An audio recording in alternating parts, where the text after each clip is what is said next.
Okay, so എന്താ overall ഇത് മനസ്സിലാക്കിയെടുക്കുക. എപ്പോഴും ട്രെൻഡ് ലൈൻ ഞാൻ ഇൻ ഫ്യൂച്ചർ തരുന്ന ട്രെൻഡ് ലൈൻസൊക്കെ നിങ്ങൾ മനസ്സിലാക്കണം. ഞാൻ അങ്ങനെ തന്നെ പറയുള്ളൂ. ഇത് ഓപ്പറേറ്റേഴ്സിൻ്റെ ആണ്, ഇത് റീറ്റെയിലേഴ്സിൻ്റെ ആണ്.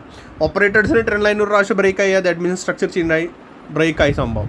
ബട്ട് ഓപ്പറേറ്റേഴ്സിൻ്റെ ട്രെൻഡ് ലൈൻ ഇങ്ങനത്തെ ആയിരിക്കുള്ളൂ. മനസ്സിലായോ? അവർ സ്വിങ് ഹൈ ആണ് കാൽക്കുലേറ്റ് ചെയ്യുള്ളൂ. ഓക്കെ, അത് അവരുടെ വേറെ ലെവലായിരിക്കുള്ളൂ. മനസ്സിലായോ? നമ്മളെ ട്രാപ്പ് ചെയ്യാൻ വേണ്ടി അവർ ഏത് താഴത്തെ ട്രെൻഡ് ലൈൻ തരും. താഴത്തെ നമ്മൾ ട്രെൻഡ് ലൈൻ നമ്മൾ ഇത് നോക്കത്തുള്ളൂ, താഴത്തെ. അപ്പോൾ നമ്മൾ അതിൽ വെയിറ്റ് ചെയ്യും. പക്ഷെ അത് ബ്രേക്ക് ചെയ്യും അവർ, അത് പിന്നെ ബ്രേക്ക് ചെയ്യും. അതൊക്കെ പിന്നെ സ്ട്രക്ചർ വേറെയാണ്. സോ ഇൻ ഷോർട്ട് എനിക്ക് പറയാനുള്ളത് ഇപ്പോൾ സ്ട്രക്ചർ ഇപ്പോൾ വീക്കായിട്ടുണ്ട്. ഓക്കെ, ഈ മെഗാ ഫോണിൻ്റെ നമ്മുടെ ഈ ഒരു ചാനൽ പോലത്തെ ഉണ്ടായിരുന്നു, അതിപ്പോൾ ബ്രേക്കായി, ക്ലിയർലി ബ്രേക്കായി പോയി. അതൊന്നും പറയാനില്ല. യെസ്, ഇനി ബിയറിഷ് ആണോ, ഇനി അത് ചോദിച്ചാൽ ബിയറിഷ് ആണോ ബുള്ളിഷ് ആണോ എന്ന് ചോദിച്ചാൽ ഇപ്പോൾ നമ്മൾ ന്യൂട്രൽ സിറ്റുവേഷനിലാണ്. Okay, neutral